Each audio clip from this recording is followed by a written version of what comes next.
Hello बच्चों, let's see this question and here this question से read the following extract source carefully and answer the following question.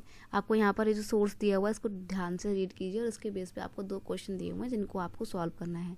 तो पहले पढ़ते हैं आपका सोर्स क्या है। Constitutional provision are necessary for the success of federalism but there are not sufficient. यानी कि कॉन्स्टिट्यूशन में जो बातें बोली गई कि भाई सेंट्रल गवर्नमेंट को ये पावर है, स्टेट गवर्नमेंट को ये पावर है, ये प्रोविज़न होना बहुत ज़रूरी है। पावर्स को लिखा जाना कॉन्स्टिट्यूशन में बहुत ज़रूरी है, तभी फेडरलिज्म ठीक से काम करता है। लेकिन ध्यान रखना कि सिर्फ यही सफिशिएंट नहीं है फेडरलिज्म की सक्सेस के पीछे।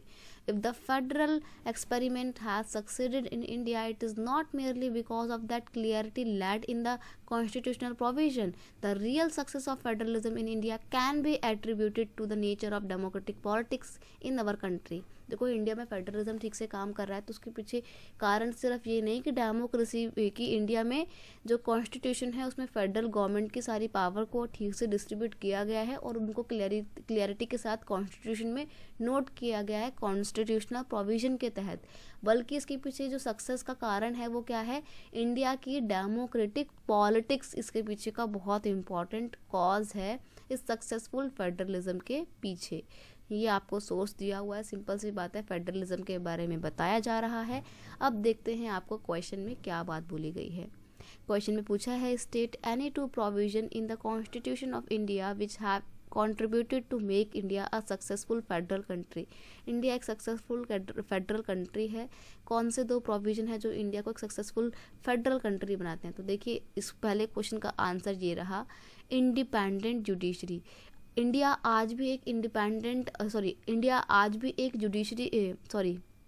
इंडिया आज भी एक अच्छी सक्सेसफुल फेडरल कंट्री है बिकॉज इंडिया की जुडिशरी जो है वो बहुत ही पावरफुल है और बिल्कुल इंडिपेंडेंट है। सेंट्रल गवर्नमेंट और स्टेट गवर्नमेंट के बीच में जो पावर को डिस्ट्रीब्यूट किया गया है, अगर कोई भी गवर्नमेंट अपनी पावर को मिस यूज़ करती है तो जुडिशरी सबसे पहले आगे आती है और उस गवर्नमेंट को पनिश करती है।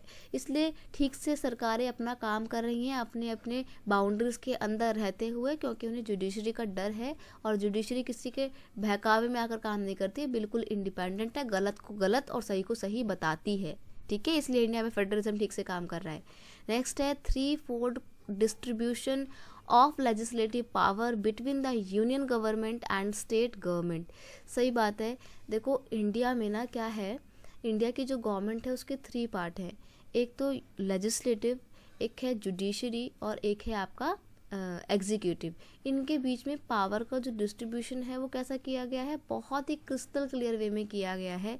यूनियन गवर्नमेंट और स्टेट गवर्नमेंट के बीच में जो पावर का डिस्ट्रीब्यूशन है वो भी बहुत सिंपल से तरीके से किया गया है और उसको कॉन्स्टिट्यूशन में लिखा भी गया है। यही रीज़न है कि जब चीज़ें एकदम क्लियर हैं तो फेडरल सिस्टम इंडिया में बहुत अच्छे से काम कर रहा है। सरकारों को पता है कि उनका दायरा क्या है, उन्हें किस बाउंड्री के अंडर में रहकर काम करना है। इन 2 रीज़न की वजह से इंडिया में फेडरलिज्म बहुत अच्छे से काम कर रहा है। नेक्स्ट आपका क्वेश्चन देखते हैं। नेक्स्ट क्वेश्चन क्या है, nature of democratic politics in our country has kept alive the spirit of federalism in India justify the statement given the 2 example. 2 example के साथ बताइए कि इंडिया के डेमोक्रेसी में, इंडिया का जो डेमोक्रेटिक नेचर है, डेमोक्रेटिक पॉलिटिक्स है इंडिया के, उसने फेडरलिज्म के स्पिरिट को इंडिया में अभी भी जगाए रखा है। कैसे? देखिए, सिंपल सी बात है, the boundaries of several state have been change to ensure that people who speak the same language can live together. Our constitution does not give the status of national language to any one language. देखो, हमारे देश में federal system जो है वो अभी भी बना हुआ है क्योंकि पॉलिटिक्स ही हमारी ऐसी है। हमने जो राज्य हैं उनका बंटवारा किस बेस पे किया है, लैंग्वेज के बेस पे किया है। जिस एरिया के लोग गुजरात की लैंग्वेज बोलते हैं, गुजराती लैंग्वेज बोलते हैं, उन्हें गुजरात बना दिया। जो लोग महाराष्ट्री बोलते हैं, मराठी बोलते हैं, उन्हें महाराष्ट्र बना दिया। सिमिलरली हर राज्य की अपनी अलग अलग लैंग्वेज है, तेलुगु, मलयालम।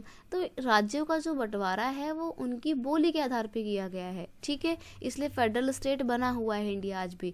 और दूसरी बात, राज्य ने सबको अपने अपनी लैंग्वेज को अडॉप्ट करने का पूरा आज़ादी दिया है।